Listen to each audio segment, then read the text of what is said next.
Ode to Memory by Alfred, Lord Tennyson. Thou who stealest fire from the fountains of the past to glorify the present, oh, haste, visit my low desire. Strengthen me, enlighten me, I faint in this obscurity, thou dewy dawn of memory. Come not as thou camest of late, flinging the gloom of yesternight on the white day, but robed in softened light of orient state. Whilom thou camest with the morning mist, even as a maid, whose stately brow the dew-imperialed winds of dawn have kissed, when she, as thou, stays on her floating locks the lovely freight of the overflowing blooms, and earliest shoots of orient green, giving safe pledge of fruits, while in the winter tide shall star the black race with brilliance rare.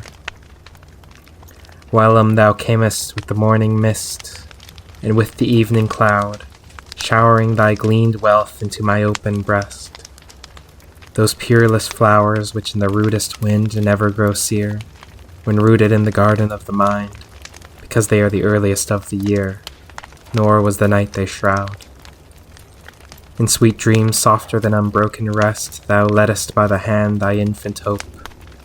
The eddying of her garments caught from thee the light of thy great presence, and the cope of the half-attained futurity, though deep, not fathomless, was cloven with the million stars which tremble o'er the deep mind of dauntless infancy.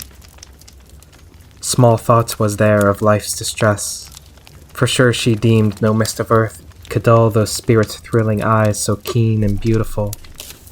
Sure she was nigher to heaven's spheres, listening the lordly music flowing from the illimitable years.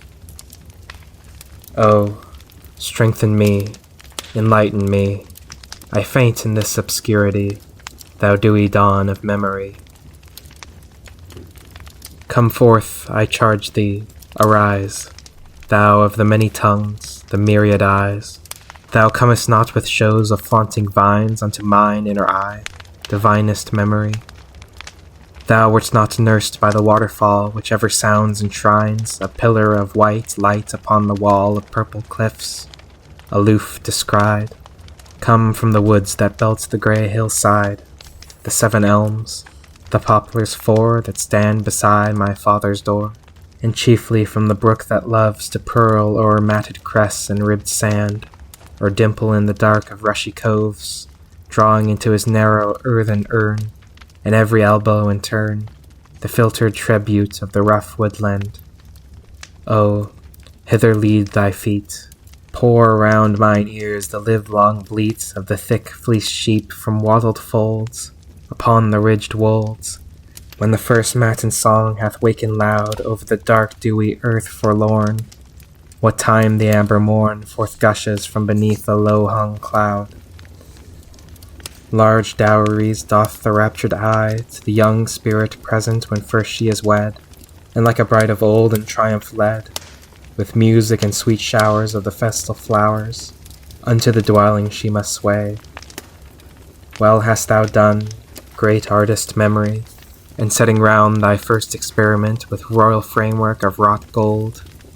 Needs must thou dearly love thy first essay, and foremost in thy various gallery place it, where sweetest sunlight falls upon the storied walls.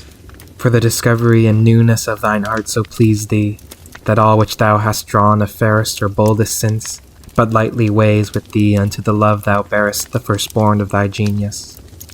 Artist-like, ever retiring thou dost gaze on the prime labor of thine early years, no matter what the sketch might be. Whether the high field on the bush-like pike, or even a sand-built ridge of heaped hills that mound the sea, overblown with murmurs harsh, or even a lowly cottage whence we see, stretched wide and wild, the waste enormous marsh, where from the frequent bridge, like emblems of infinity, the trenched waters run from sky to sky, or a garden bowered close with plaited alleys of the trailing rose, long alleys falling down to twilight groats, or opening upon level plots of crowned lilies, standing near a purple-spiked lavender, whither in all afterlife retired from brawling storms, from weary wind, with youthful fancy re-inspired, we may hold converse with all forms of the many-sided mind, and those whom passion hath not blinded, subtle-thoughted, myriad-minded. My friend, with you to live alone were how much better than to own a crown, a scepter, and a throne.